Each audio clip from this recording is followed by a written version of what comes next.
যে 4টি রাজ্যের কথা বলা হচ্ছে, সেই 4টি রাজ্যের ফলাফল গণনার সবশেষ কি তথ্য আছে আপনার কাছে? রিচার্ড, আপনাকে অসংখ্য ধন্যবাদ। আমার কাছে একেবারেই আপডেট তথ্য আছে।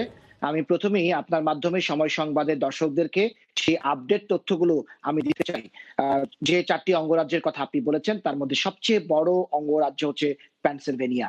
আমরা দেখেছি যে যখন নির্বাচন হয়েছে মঙ্গলবার, তখন নির্বাচনের পরে প্রথম যে ফলাফলগুলো চলে আসলো সেই রাতে ডোনাল্ড ট্রাম্প জো বাইডেনের চেয়ে 7 লাখ ভোট বেশি পেয়ে এগিয়েছিলেন। কিন্তু যতই দিন গড়াচ্ছে ততই কিন্তু সেই হাড্ডাহাড্ডি লড়াইয়ের একটি আভাস পাওয়া যাচ্ছে।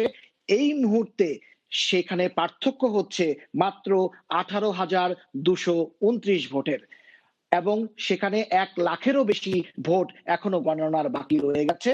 এবং আমরা যে তথ্যটি জেনেছি নির্বাচন কমিশন থেকে, হাই অফিসিয়ালদের কাছ থেকে, সেটি হচ্ছে যে এলাকায় এখনো লাখো ভোট গণনার বাকি রয়েছে, আগাম ভোট, ডাকযোগে ভোট, সেটির একটি সিংহভাগ হচ্ছে নীল অধ্যুষিত, অর্থাৎ ডেমোক্রেটিক পার্টি অধ্যুষিত জো বাইডেনের দলের সমর্থিত সেখানকার ভোটার সংখ্যা বেশি। তো এই জন্যই এই যে ভোটটা সেটা কিন্তু এখন একেবারেই হাড্ডাহাড্ডি একটি লড়াইয়ে চলে এসেছে। তো ধরেই নেওয়া যেতে পারে যে এখানে যে শত বছরের যে প্রথা, যে ঐতিহ্য, যে এই এলাকাটি হচ্ছে রিপাবলিকান, অন্য এলাকাটি হচ্ছে ডেমোক্রেট, সেইভাবে যদি ধরে নিই তাহলে তার ব্যতিক্রম হওয়ার কোনো সুযোগ আছে বলে আমার মনে হয় না।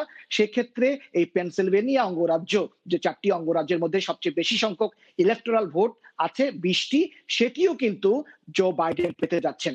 আর এই মুহূর্তে ফক্স নিউজের বা অ্যাসোসিয়েট প্রেসের যে অ্যারিজোনাতে তাকে এগিয়ে রেখে যে ঘোষণা করে দেওয়া হয়েছে যে জো বাইডেন জিতেছেন 11টি ভোটে, সেটি কিন্তু সিএনএন করেনি এবং আনুষ্ঠানিকভাবে সরকারিভাবেও কিন্তু সেই ফলাফল আসেনি। তাতে করে জো বাইডেন 264 কেউ দেখাচ্ছে ইলেকটোরাল ভোট, কেউ দেখাচ্ছে হচ্ছে 253।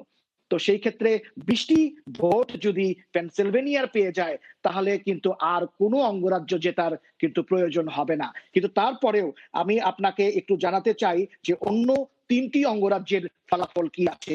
আমি যাব এরপরে সবচেয়ে বড় অঙ্গরাজ্য যেখানে 16টি ইলেকটোরাল ভোট আছে, জর্জিয়া। আমরা জর্জিয়াতেও দেখেছিলাম যে 1 লাখের ভোটের ব্যবধান ছিল, ট্রাম্প কিন্তু এগিয়েছিলেন, কিন্তু এখন সেখানে ডোনাল্ড ট্রাম্পের সঙ্গে জো বাইডেনের পার্থক্য হচ্ছে মাত্র 1,267 ভোট, অর্থাৎ 1,267 ভোটে এখন পিছিয়ে আছেন জো বাইডেন। এখনো সেখানে 30,000 ভোট গণনার বাকি রয়েছে এবং পেনসিলভেনিয়ার মতো সেই জর্জিয়া অঙ্গরাজ্যে যে এলাকার ভোটগুলো আছে সেইগুলো কিন্তু সিংহভাগই হচ্ছে ডেমোক্রেট অধ্যুষিত এলাকা, অর্থাৎ এটিরও ব্যতিক্রম কিছু হওয়ার কথা নয়। সেখানেও জর্জিয়াতে জো বাইডেন জিততে যাচ্ছেন। পাশাপাশি নেভাদা এবং অ্যারিজোনাতে এগিয়েছিলেন বাইডেন এবং এখনো এগিয়ে আছেন। অ্যারিজোনাতে এগিয়ে আছেন 47,052 ভোটে এবং নেভাদাতে এগিয়ে আছেন 11,438 ভোটে। তো সবকিছু মিলিয়ে যেটা মনে হচ্ছে যে এই 4টি অঙ্গরাজ্যই হয়তো জো বাইডেন পেয়ে যাবেন।